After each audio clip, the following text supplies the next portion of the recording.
Ja, gestern haben wir hier bei BitLive über den Zerstückler-Rocker berichtet. Hells Angels-Boss Ramin Yektaparast wird von der Polizei gejagt mit internationalem Haftbefehl. Denn für die Ermittler ist klar, der Mann ließ einen angeblichen Verräter eiskalt erschießen, seine Leiche zersägen und im Rhein versenken. Danach floh der Hells Angels-Boss. How does a nightclub bouncer rise to power as a biker gang leader, only to become one of the world's most wanted men as a global terrorist? From extreme violence, pimping, and human trafficking, Ramin Yektaparast didn't just break laws, he built a worldwide network of crime, corruption, and chaos. So, who was Ramin Yektaparast? A gangster, a terrorist, or a pawn in a global game of power?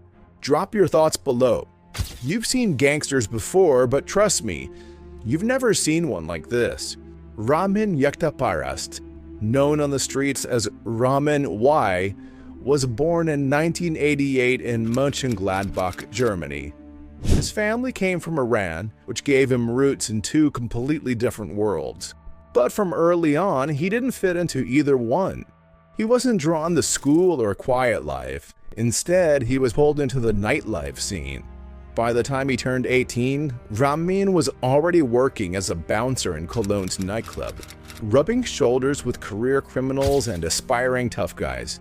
But working the door at clubs wasn't just a job. It was his gateway into the dark underworld. Ramin moved up the ranks fast. He made connections with powerful figures in Germany's red light scene, including a well-known criminal named Brahim Z. Brahim. Under the wing of Brahim, an older Arab-German mobster from the old pimping guard, Ramin learned the ropes of the underworld. He was soon surrounded by strange codes of honor, violence, pimping, drug, and human trafficking. Pretty soon, he was managing a brothel himself in Leverkusen. He was just getting started. From there, Ramin joined the Arabic Brotherhood. It was more than a crew, it was a network of criminals. Many of them were involved in illegal security, clubs, and prostitution, but that wasn't enough. Ramin wanted a bigger name, a bigger badge, and he found it when he joined the Bandidos. Ramin's entry into the Bandidos, one of the world's most notorious outlaw biker gangs, marked the beginning of his rocker career. By 2011, Ramin had become the president of the Bandidos Leverkusen chapter. He was in his early 20s, but already leading dozens of hardened bikers. His crew didn't even have a permanent clubhouse. They were mobile, flexible, hard to track. And the police knew his name, they just couldn't touch him. With power comes conflict. And for the Bandidos, that conflict came in the form of violent turf wars. In early 2012, tensions exploded when Ramin and his Bandidos brothers were suspected of launching a brutal ambush on the Hells Angels, leaving several rival bikers badly injured. But that was just the beginning. Fights broke out, there were knife attacks and shootings. It became what the media called a full-on Rockerkrieg, a biker war. And in the middle of it was Ramin. One day, Ramin was caught in enemy territory. Hells Angels members spotted him in a shopping mall in Cologne and beat him up. Most people would lay low after that, but Ramin Yektaparast did the unthinkable. He switched sides, and not just him. His entire Bandidos Westgate Chapter 30 full members and dozens of affiliates all abandoned their club and joined the Hells Angels in one shocking move. They showed up at the Hells Angels clubhouse and turned in their red and gold colors. They walked out wearing red and white. Just like that, he became the boss of the new Hells Angels chapter in Mönchengladbach. It was a bold move. Some said it was a betrayal. But for Ramin, it was power. What do you think? Share your thoughts below. Now with the Hells Angels, Ramin expanded his empire. He created a crew called Hellgate in Oberhausen and talked openly about building a business empire using the gang's name and logo. But behind the flashy plans were darker actions. In November 2013, Ramin and his right-hand man, Mustafa Hemden, plotted an assassination attempt on a leading Bandidos member. They allegedly fired at him with a machine pistol, but the man luckily survived, but barely. No charges stuck to Ramin, but people were getting nervous. Then things got even more serious. In 2014, a fellow Hells Angels member named Kai M went missing. Days later, police found his body. Kai M was lured into a trap by his own comrades in February 2014. He was shot dead, and his body was cut into pieces and stuffed in a barrel, dumped in the canal near the Rhine River. Suspicion fell quickly on Ramin Yektaparast. This murder had all the hallmarks of an internal gang execution, and Ramin was the chapter president at that time. More damningly, not long after Kai vanished, Ramin was seen flaunting a new tattoo on his body. A filthy few patch tattoo. One is only given to bikers who've killed for the club. A silent message, maybe a warning.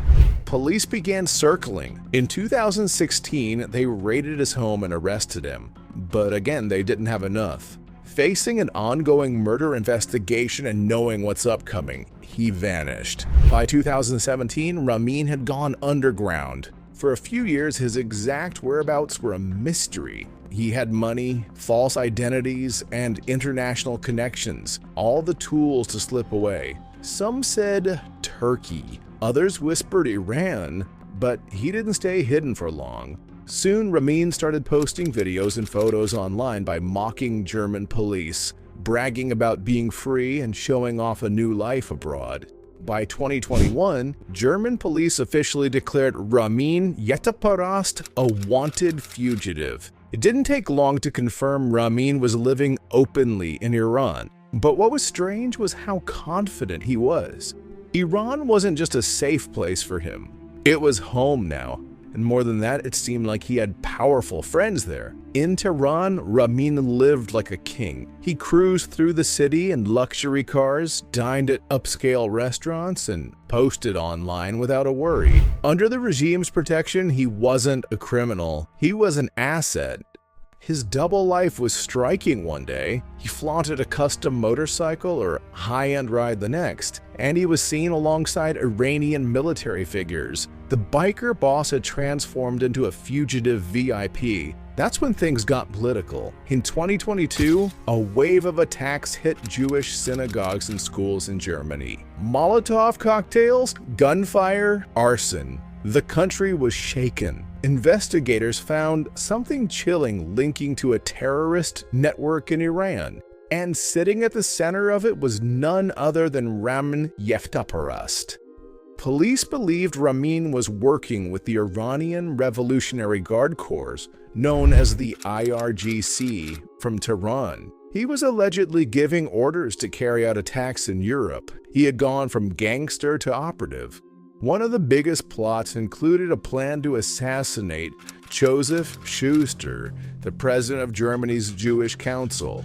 German intelligence confirmed the threat was real. They acted fast and stopped the attack, but it showed just how far Ramin had fallen into Iran's shadowy world. And it didn't stop there. In 2023, another plot was uncovered. This time against Shahin Najafi, an Iranian dissident living in Europe. Once again, authorities believed the hit had been ordered by Ramin. Back in Germany, prosecutors finally charged him in absentia. He was sentenced to almost 3 years in prison for his role in the terror plots. But Ramin wasn't in Germany. He was still in Tehran, still posting online, and still living like a boss until he wasn't. In April 2024, the story took its final and most shocking turn. When Ramin Yektaparast was shot and killed in Tehran, it wasn't a street fight. It wasn't random. It was a clean, professional, and final. Iranian media claimed it was a personal dispute, but few believed that. Many pointed the finger at Mossad, Israel's spy agency. After all, Ramin was helping Iran target Jewish and Israeli interests in Europe. He had become a threat, and Mossad had a long history of eliminating those threats. Whether it was Mossad or not, one thing was clear: Ramin's time had run out. Thanks for watching. Until the next chapter in the Outlaw book.